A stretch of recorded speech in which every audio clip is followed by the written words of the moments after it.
Hey tout le monde, Alisha, hey, up in here. Encore une autre vidéo et le sujet de celle-ci, ça va être Lizzo et tout ce qui s'est passé depuis la sortie du clip Rumors avec Cardi B. Mais avant ça, bien sûr, dans cette vidéo, je vous refais l'annonce.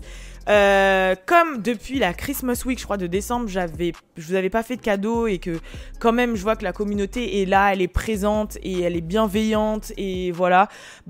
J'ai fait en sorte de vous trouver quelque chose à vous faire gagner, voilà, en remerciement de votre présence. C'est vraiment pas un partenariat rémunéré, en plus c'est vraiment, voilà, on m'a dit ça serait bien que tu fasses gagner ça à tes abonnés et moi qui cherchais quelque chose, j'ai dit cool, let's go. Donc voilà, le concours est sur 5 jours, donc c'est pas un concours très long. C'est à partir de aujourd'hui jusqu'à vendredi, je crois. Et ce serait pour gagner la gamme complète des produits, les secrets de Loli. Ouh là là, avant que je fasse... Donc voilà, les secrets de Loli. Grosse marque. De toute façon, tu connais, on donne la force Boss Lady. Plus de 99% d'ingrédients naturels. C'est une marque forcément majoritairement axée pour les cheveux curly et les cheveux crépus. Et parce que vous savez que your girl a besoin d'hydratation là. C'était grave. Et voilà, j'ai moi-même testé les produits une seule fois en plus. Parce que récemment, mes cheveux ont beaucoup reçu de... En fait, j'ai mis des wigs. J'ai fait des coupes au gel de ouf. Devant mes cheveux là, j'avais mal au crâne. En fait, j'ai trop joué avec mes cheveux là récemment pour quelque chose particulier. Vous allez savoir bientôt. Et du coup, ça tombait à pic. Donc, j'ai testé la gamme et vraiment, c'est un truc de malade. Ça fait revivre mes cheveux. Et voilà, c'est tout ce que j'ai à dire. Donc voilà, fallait à tout prix que je vous fasse gagner ça. Donc les conditions du concours sont en barre d'infos. Et puis sinon, c'est parti pour la vidéo. N'hésitez pas à vous abonner à What's Up Girl, à vous abonner à playlist What's Up Girl, à mettre la cloche parce que j'arrive sur à n'importe quel moment. C'est parti pour la vidéo.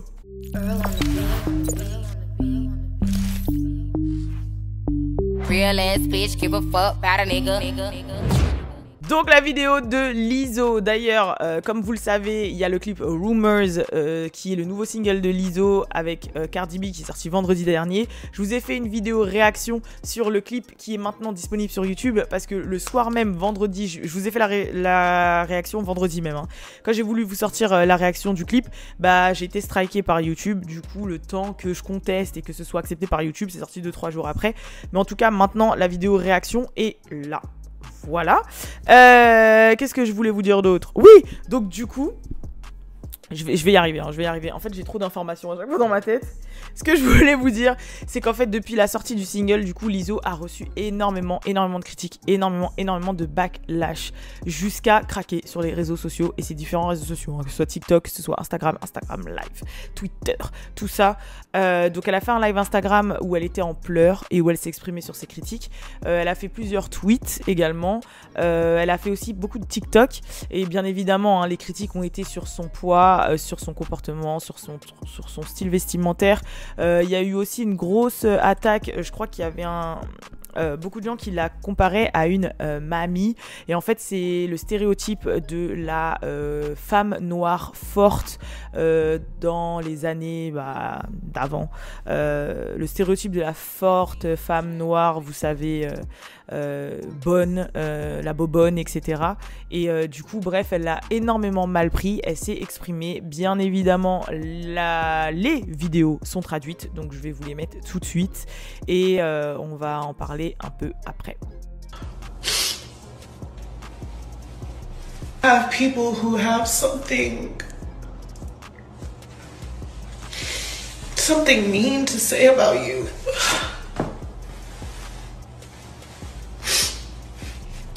And for the most part, it doesn't hurt my feelings. I don't care. I just think when I'm working this hard, my tolerance gets lower. My patience is lower. I'm more sensitive. And it gets to me. I don't mind critique about me, my music. I don't even mind the fat comments. I just feel like it's unfair sometimes the treatment that people like me receive. At some point, you have to draw the line and say, you know, shaming someone's body is not okay. Racism is not okay. Right. People are like, don't let them see you with your head down, sis. My head is always up. Even when I'm upset and even when I'm crying, my head is up. But I know it's my job as an artist to reflect the times, and this should not fly. This shouldn't be okay. We are the ones who do suffer from the marginalization the most and the erasure the most. And I feel like if it weren't for the internet, if it weren't for social media, I could have been erased. Everyone that's trying to say that Lizzo is acting like a mammy is completely wrong, and you're colorist and fat phobic. This is exactly why I started out the song with "They don't know I do it for the culture." These people who are saying this are probably the same people who are mad when I'm being hypersexual. And the mammy trope is actually desexualized. So it can't both be true. Make it make sense. I really think people are just mad to see a fat black woman that makes pop music and is happy. Y'all are so upset that I'm happy, but this rhetoric doesn't even bother me because Aretha Franklin was criticized by the black church when she came out with Respect. Whitney Houston was booed at the Soul Train Awards for being too white. Beyonce received criticism early in her career. So you know what? The type of music that I make, I know that I'm making it to be great. I'm making it to touch the world, and I don't trip on any of these criticisms because I know that the only person that I'm serving is myself. I'm on my way to make my dreams come true. I hope you are too. Donc déjà, pour parler de ce fait-là, parce qu'après il y a Offset qui se ramène là dans la sauce, déjà pour parler de ça, je trouve ça vraiment très malheureux que de nos jours on ait encore à se battre sur le fait d'avoir un physique qui n'est pas dans les normes, etc. Surtout que j'ai l'impression que vu le chemin qu'on prend là maintenant, depuis tous les changements qu'il y a eu ces 2 dernières années, il n'y a plus vraiment de normes en fait. Genre moi c'est le sentiment que j'ai vraiment l'impression qu'il n'y a plus de normes, qu'il n'y a plus de trucs normal. Vous voyez ce que je veux dire? Vraiment, trucs normaux plutôt, oui. Il n'y a plus vraiment de type. Il y a déjà plus de genre en fait. C'est-à-dire que là on est à un stade où il n'y a plus de genre, il y a des noms non-genrés, il y a des gens non-binaires, il y a des she, they, him, il y a des. Vous voyez ce que je veux dire? Donc si déjà il n'y a plus vraiment de genre, pourquoi il y aurait forcément un type de morphologie? J'ai même l'impression que les gens commencent à être fatigués de la morphologie des BBL, là, des meufs qui se refont les fesses constamment. Genre je crois que ça devient tellement banal qu'on va arriver à un niveau où même si t'as des formes, bah on va devoir se baser sur autre chose pour voir ta valeur en fait. Je sais pas si vous voyez ce que je veux dire. Parce qu'en fait on va arriver à un point où on va toutes se ressembler. Ce qui fait que forcément... parce que faut pas se leurrer, la plupart des gens qui font ça, c'est pour plaire ne serait-ce qu'à la gente masculine et à la société. Au bout d'un moment, on va tellement toutes se ressembler que bah, ta valeur, elle va forcément passer par autre chose que ton physique, vu que on sera toutes pareilles en fait. Donc c'est un serpent qui se mange la queue. C'est-à-dire que c'est faire ça pour être mieux que les autres, mais au final tout le monde va le faire. Donc comme on va tous se ressembler, bah forcément ta valeur, elle va reposer sur autre chose. Sur ta personnalité, ton caractère, si t'es une bonne personne, ta mentalité, ton travail, bien sûr. Donc, parce que même si tu fais ça pour un gars, le gars il va dire bah t'as des grosses fesses, mais elle aussi. So, qu'est-ce qui vous diffère en fait? Qu'est-ce qui vous différencie?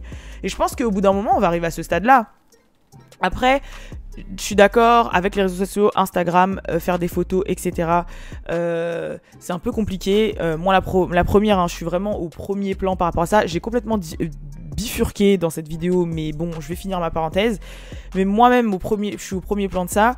Peut-être que peu de gens le savent dans mes abonnés, ou peut-être, mais avant j'étais modèle, vraiment, donc vous avez pu peut-être me voir dans plusieurs clips. J'étais modèle, je faisais des photos Insta, etc. J'étais dans le fitness, vraiment. Je me suis vraiment beaucoup donné. C'est vrai que mon corps avait énormément avait énormément d'importance pour moi, le regard des gens, etc. Et puis après, quand je me suis lancée dans l'entrepreneuriat et que j'ai fait ce que je fais et que je vois que c'est beaucoup plus gros que ça, en fait, bah forcément, même entre temps et même pendant le confinement, je vais être franche avec vous, j'ai pris 12 kilos, voilà, pendant le confinement de 2020. Et il y a beaucoup de choses entre temps qui se sont passées et j'ai dû forcément me battre contre moi-même, me dire bah voilà, en fait là le physique, le superficiel, ça passe au second plan. Oui, les gens vont te critiquer, oui, les gens vont dire que t'as grossi, oui, les gens ils vont dire que t'as pris un coup, oui, les gens ils vont dire... Mais frère, ce que je suis en train de construire, c'est...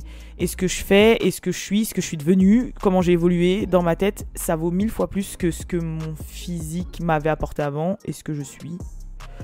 Sachant que en plus, mon physique, vu que j'étais dans le fitness avant, je sais comment le transformer de nouveau en fait. Et maintenant, c'est même pour des raisons beaucoup plus saines que je veux reprendre le sport. C'est-à-dire qu'avant, c'était juste parce que je voulais avoir des grosses fesses. Maintenant, je veux reprendre le sport parce que j'ai envie qu'à 50 ans, je sois encore en train de courir. Je veux qu'à 50 ans, je ressemble à l'ex-meuf de Eddie Murphy, là.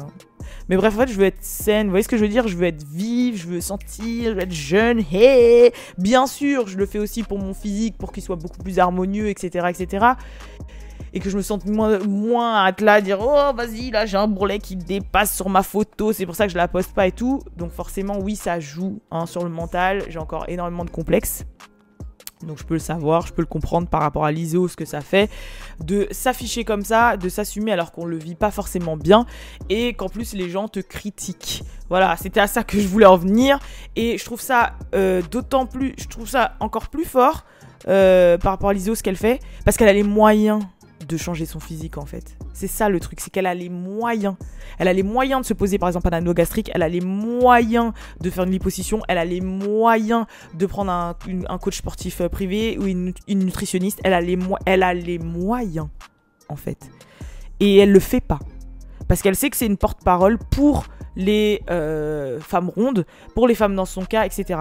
Après, le fait de prôner le fait d'être trop rond ou l'obésité, etc., alors que c'est une maladie, une maladie mortelle, etc., etc., ça, c'est un autre débat. Mais en attendant, le fait que les gens qui soient dans ce cas-là puissent se sentir bien, pour être dans un meilleur mindset, pour pouvoir prendre les décisions, pour pouvoir ensuite évoluer dans le sens où se sentir bien et perdre du poids, etc., bah, c'est encore mieux. Donc... je trouve que, franchement, elle a du mérite déjà de faire ce qu'elle fait par rapport à ça. Parce qu'elle a les moyens de le faire. Parce que moi, je connais énormément de gens qui sont mal dans leur peau et complexés. Et le seul obstacle au fait qu'ils se sentent bien, c'est qu'ils n'ont pas les moyens. Parce que sinon, ils sauteraient sur une table de chirurgie et ils feraient en sorte que... Et moi, avant la première, en fait. Et en fait, comme j'avais pas les moyens, bah, j'ai dit je vais passer par le sport. Et ça a fonctionné. Et je sais que je vais pas me plaindre, forcément. Je vais pas à me plaindre. Et parce que les gens aussi aiment la facilité, choisissent la facilité plutôt que le travail. Ça aussi, c'est autre chose, mais c'est un autre débat.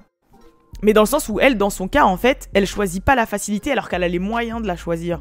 Et je trouve ça vraiment ouf. Donc déjà, j'applaudis l'ISO pour ça. Voilà, j'applaudis l'ISO. Et pour revenir à ce que je disais au début, parce que j'ai fait une longue parenthèse, pour moi, je trouve qu'il n'y a pas de genre, il n'y a plus de morphologie vraiment, en fait, de nos jours. Genre, j'ai l'impression que je vois plus vraiment de type. Moi, même sur les filles que je suis sur Insta, etc.,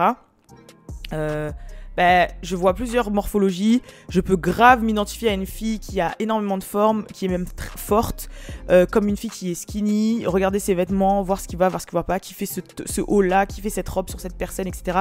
Je trouve même des fois qu'il y a des robes qui vont mieux sur les femmes rondes que sur les femmes en sablier ou skinny. Enfin, bref, en fait, j'ai vraiment l'impression que là, dans ma tête, mon cerveau il s'est ajusté et que pour moi, il n'y a plus vraiment de type. Et je trouve ça fort que, encore de nos jours, une personnalité comme ça. Et je pense que le fait que... Non, c'est même ça. Je pense que même que de nos jours, si notre cerveau commence à s'ajuster avec le fait qu'il n'y ait plus de type, c'est parce qu'il y a des gens comme l'ISO qui brisent les barrières et qui nous montrent qu'il n'y a plus de type, en fait. Et qu'on peut réussir et qu'on peut être quelqu'un sans forcément être dans ce type-là. Même si, bon, on va pas se leurrer, la majorité, c'est toujours pareil. Ok. Et après, là, pour revenir à ce que j'ai dit sur la chirurgie, aussi tout est relatif. C'est-à-dire qu'une maman qui a eu 3 enfants, qui a les seins en gants de toilette et qui a un ventre qui pend parce que la peau est trop détendue et qu'elle a envie de se sentir mieux dans sa peau et que là, même si t'as beau te buter au sport, ça ne changera rien. Fais-toi plaisir. Franchement, fais-toi plaisir. C'est remboursé par la Sécu, en plus, je crois, au bout de 3 enfants. Let's go, mommy makeover. C'est parti. Donc, voilà. Mais... je trouve quand même qu'il faudrait faire un maximum pour s'aimer soi-même avant de faire des décisions drastiques. Et si jamais, en plus, c'est des décisions qui peuvent être changées par autre chose que la chirurgie. Après, comme je vous ai dit, il y a des choses qu'on ne peut pas changer, même si on se bute. Hein, genre les seins, le nez, etc. C'est des choses qui... je m'éloigne. Bref, en tout cas, on va revenir au sujet qui est... Offset, puisque forcément, après tout ça, il y a TMZ, ils sont partout là, TMZ, qui a interviewé Offset, qui a chopé Offset dans la rue, qui lui a dit, ouais, qu'est-ce que vous pensez par rapport à tout ce qu'il y a eu autour de Lizzo et machin, parce que Cardi fait partie du son de Rumors, etc., etc. Et Offset, il a répondu, ouais, protect black women et tout, faut accepter tout le monde comme il est, etc. Et de là, il y a eu beaucoup de choses qui sont sorties. Il y a des gens qui ont dit que Offset était ironique et que ça se voyait qu'il avait grave envie de rigoler et qu'il pensait pas un mot de ce qu'il était en train de dire. Et il y a eu aussi des gens qui ont dit, bien évidemment, que venant d'Offset, c'était aussi encore plus du foutage de gueule. Parce que déjà, il est avec une femme qui est accro à la chirurgie et qui se refait un truc tous les 4 matins. Il y a encore pas longtemps, il y a Cardi qui a fait un live Instagram où elle a dit « Je suis pressée d'accoucher, comme ça je peux enfin refaire des opérations de chirurgie. » Donc elle l'assume, c'est une chose. Mais bon voilà. Il y a une ancienne artiste à lui qui l'avait signé qui a dit si tu veux que je te produise, il va falloir que tu te fasses un BBL. Donc vous savez, une opération pour se faire grossir les fesses. Et elle s'était exprimée à propos de ça. Et que en fait, venant de sa bouche, c'est très drôle et c'était très du foutage de gueule, sachant que lui prône lui-même par ses fréquentations féminines la chirurgie et le fait de se sentir mal dans sa peau. Du coup, les gens ont pensé que son discours était assez hypocrite et oui, clairement, voilà. Moi, mon avis, c'est que oui, c'est assez clair. Après, forcément, il va être politiquement correct. Il va pas dire non, c'est vrai, Lizzo, elle est pas du tout à mon goût, c'est très disgracieux, il faut vraiment qu'elle fasse quelque chose, qu'elle aille se faire opérer. Je comprends, les gens, ils ont raison. Il va pas dire ça. Il va se mettre tout de suite dans la sauce. En plus, ce serait joué sur le business de Cardi B, qui figure sur le feed du son. Tu vois ce que je veux dire? Il n'est pas bête quand même. C'est comme DaBaby ou les trucs avec la polémique sur LGBT. Faut s'appeler Lil Boozy, tu vois, pour dire les choses contraires, mais tu vas jamais dire quelque chose qui peut te mettre l'industrie à dos. Ça va pas quand même un minimum, quoi. Genre, il est pas bête. Après, est-ce qu'il est hypocrite? Bah moi, je me focus plus sur les actions que ce qui est dit, et si je me focus sur ses actions, oui, clairement, c'est un hypocrite. Maintenant, il n'allait pas s'allumer et aller forcément dans ce qu'il pense et dans son sens, bien que aussi ce qui est malheureux, c'est que j'ai l'impression que dans la société d'aujourd'hui, oui, ça va être la longue vidéo où je parle de la société d'aujourd'hui, on ne peut pas dire ce qu'on pense, c'est-à-dire que tu as le droit de ne pas être d'accord. On n'a pas dit le contraire. Juste, sois juste dans tes propos et dans tes mots et fais en sorte que tes raisons soient logiques et plausibles et valables. Voilà, c'est tout. Et pas méchantes. Bon, ce qui est difficile. Mais chacun a le droit d'avoir son opinion, tu vois. Chacun a le droit d'avoir son avis. Mais bref, voilà. Je crois que j'ai dit ce que je vous avais à dire dans cette vidéo. Franchement, je suis désolée, je me suis grave exprimée, mais parce que comme je vous ai dit, j'ai décidé que mes vidéos soient un peu plus spontanées et lifestyle et que je puisse parler de plein d'autres choses en rapport avec ce qu'il y a à dire. Mais en tout cas, excusez-moi, shout out to Lizzo. Voilà, je sais que tu vas jamais voir cette vidéo, mais t'es quand même très forte de faire ce que tu fais. Et si dans ce monde on en est là aujourd'hui, que ce soit en tant que femme, que ce soit en tant que personne de couleur, que ce soit en tant que tout, c'est parce qu'il y a des gens qui ont brisé ces barrières en fait. Peu importe s'il y a une minorité ou voilà, une communauté qui est à un certain stade, qui avant était opprimée, qui est à un certain stade aujourd'hui, c'est parce qu'il y a des gens qui ont osé briser les barrières. Malheureusement, c'est très dur et tu passes par des moments comme ceci, mais c'est bien. Voilà, c'est tout ce que j'ai à dire. Let's go, c'est la fin de la vidéo. Je vous dis à la prochaine pour la prochaine vidéo.